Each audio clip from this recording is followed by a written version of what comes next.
Now, let me start off by saying this video comes from a place of love and concern more than debunking or whatever you want to call it. This is not an attack. This is something that I didn't notice before until I saw a lot more footage. Obviously, I've explored a lot of pretty out there theories, and I've explored some other ones that might have had tiny little holes in them, but that kind of brought everything together a little bit in certain ways. I'm not married to anyone. The reason I'm actually going to this video and kind of reviewing it with you is because it seems like he's very confident that this is 100% what happened. And I think when you do that, that puts you in a position where people will kind of step in and say, well, this doesn't seem possible or that doesn't seem possible. And that's kind of where this video is coming from. So let's get right into it. The video came out today from Range Day Bro, and it's this ballistic dummy test, which is awesome because I've been wanting to do this, but I don't have the resources to do it. So I think it's great that you did this. It showed many, many things, especially the fact that the cavitation coming through the neck and the head and everything else does affect the shirt and the necklace and everything that people said could not happen, or people that said that cavitation wasn't happening.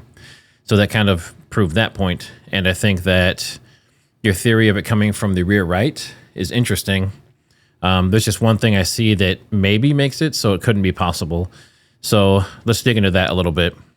So the first thing I kind of want to talk about is, so you kind of laid out the distance here. I believe you were working with one of your buddies that's a sniper or something like that.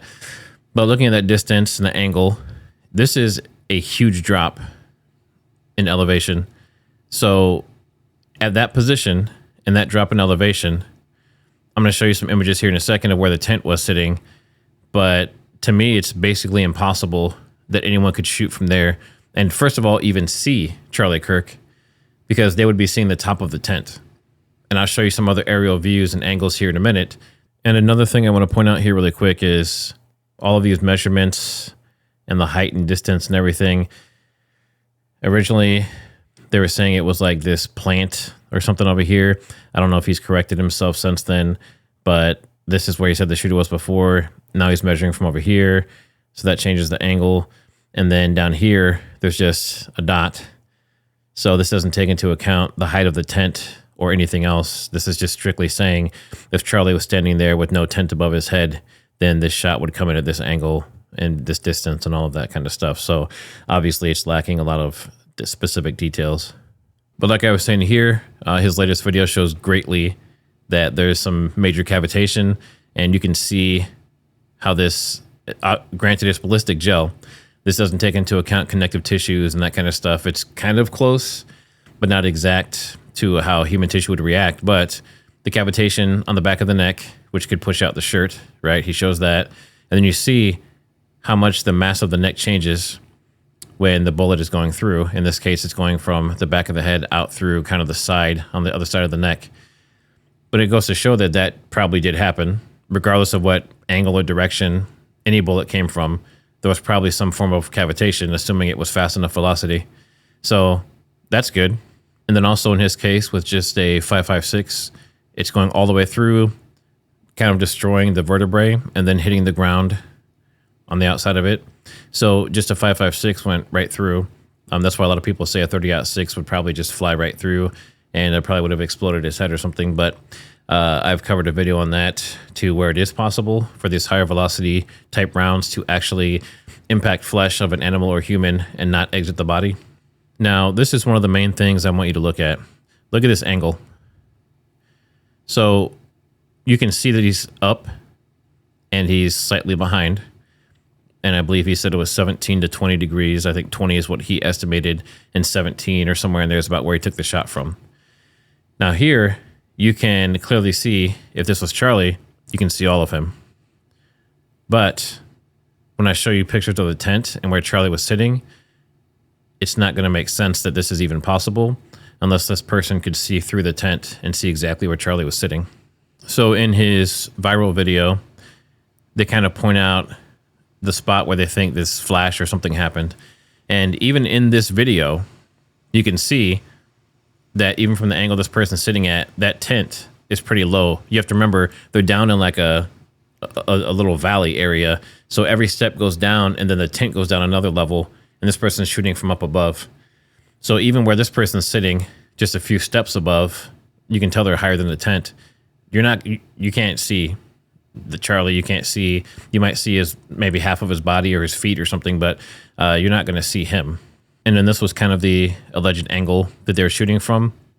And while the angle looks like it might be somewhat close, the elevation doesn't work.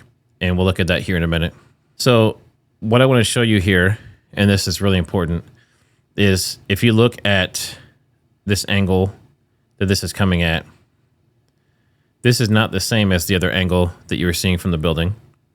And I don't know if you can tell here, but that's the edge of the tent right there. Goes almost all the way across the top of the screen.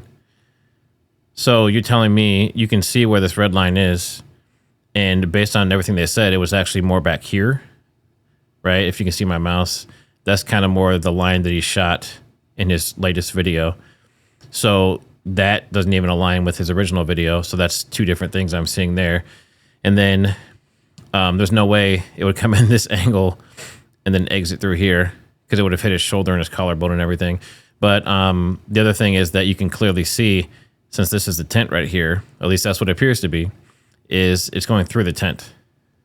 So the person would have to have been able to see Charlie clearly through the top of the tent, which we're going to look at here in a minute. That's, you're not going to see through it. And a lot of people are saying, what about thermal? Well, thermal doesn't work that way. You're not going to see through the tent with thermal. So moving on. So now again here, I want you to see, they're talking about the bullet trajectory, basically hitting Charlie right behind his ear or somewhere in that right ear area, and then exiting through his neck. If that's the case, this angle isn't even correct, right? So it'd be more like that. But even with this angle, that's still going into the tent. So we still have a major problem here with this setup, is that no matter what angle you're coming from, even if it's even more to the side, you're still not going to get an exit wound in the right spot. It's still not going to hit where they said it hit, and it's still going to be shooting through the tent, the top of the tent. That person sitting that high, 100% is not going to see Charlie sitting where you're going to see sitting here in a minute. Okay, so now let's look at the reason why I think that this shot angle and this shot altogether is basically not going to happen. So look how low that is. Look at the edges of it where the blue banner and stuff is. That's where Charlie is. He is not inside this pink and purple and blue tent. So that makes it even less of a chance that anyone, even on this second level, they're not going to be able to see him. We can't even see him from here.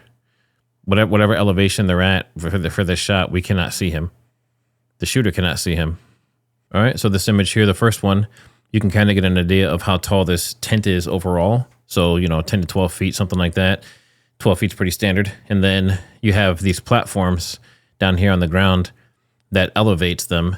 So they're sitting higher up in the tent than what the height of the tent is. And they're near, Charlie, you'll see here in a few minutes, he's near the center of the tent. So not only is he raised up, but he's also right near the middle. And then here you can see Charlie would have been more towards the middle, and you can see there's a decent amount on each side.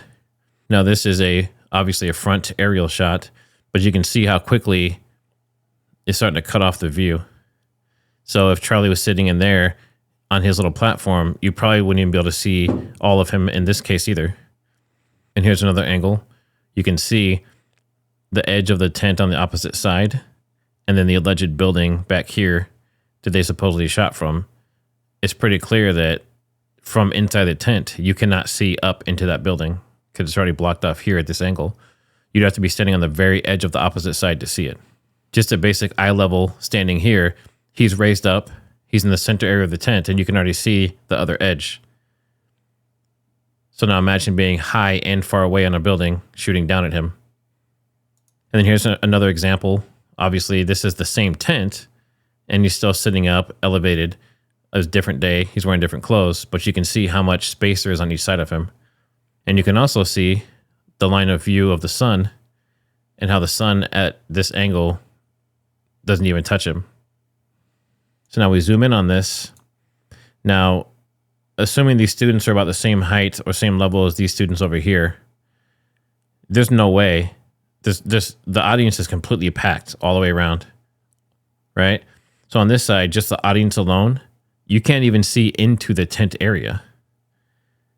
It's impossible. and you cannot see through the tent. Even if it has some transparency up close, from a distance, it just looks white. There's no way you'd be able to aim and get an accurate shot. I don't know how they came to the conclusion that he was up on the building somewhere and shot down into it, and it came at an angle that we'll see doesn't even match what's possible with the tent above his head. Okay, so now let's kind of look at the angle. So I know we're up a little bit, but it doesn't really matter, because say that this is where it came out. He's sitting in the same spot. This is right before the shot. So it came out here, and they're saying it entered somewhere over here. No matter what that angle is, it doesn't matter. You're hitting the tent, right? If I come from an extreme side angle all the way over here, like the very bottom edge where you definitely cannot see him from above, there's no way. That's an extreme angle, going from the edge of the tent where you technically, there's no way you could see him, and then go all the way across, hit him in the back of the head, and then come out through there. The angle would be typically what he was saying. It'd be more like going right up into the tent. I mean, so no matter how you try to adjust the angle of this for this shot, if it came and hit the back of the head where they said it did, like by the ear area, and came out through this front wound, what they say is an exit wound, look at all the tent that's above him. The tent that you cannot see through, and that we saw at the angles where those buildings were. Students block every possible view. So look at this projected trajectory. Okay, it's about 45 degrees, right? It's pretty extreme. Even if you went over, 22.5 degrees or something, maybe that could possibly work, right? But now look at the tent. So you're saying if you have 45 degrees, even with this, people are going to say, oh, this is slightly angled, right? Even if you corrected for this, people are going to say this is slightly angled and that this is slightly tilted. That doesn't matter. Look at the extreme angle that this is saying this is coming in at, and then come over here. No matter what, even if you go way further over at a less extreme angle, there's no way. There's no way it's going that trajectory, and especially not the angle they said. If it was going through his head and his neck and everything, they would have 100% would have had to have shot through the tent. Even from the lesser angles, they would have the shot through either the blue part of the prove me wrong part of the tent or the white part of the tent. There's just no scenario where this angle and where they say the shot came from and everything lands with him getting hit in the back of his head, like upper right ear area, coming out through his throat with the tent over his head. It's just not happening. So while it was an interesting theory, I just can't get behind that angle in that shot. It's just not possible with the tent there. So as much as I think there's a lot of effort and work going into this particular theory, saying that it's definitively the thing, I just can't get behind it. And it's mostly because of what I showed you. There's too much tent above his head. None of this makes sense to me. If you feel differently, let me know in the comments, but I think this one is pretty much impossible from the angle that they're saying. A lot of people think it could be a shot from behind or shot from above inside the tent or something similar, but I don't see, with everything I've looked at, all the videos I've seen, I just don't see a way that angle and even the trajectories and stuff don't even make sense based on the layout. So again, this is not to talk down about Range Day Bro and all the hard work he's doing. In fact, I'd love to do some ballistics testing with you if we could make that happen, but I just can't see it. So as always, like, subscribe, and share this around, and I'll see you on the next one.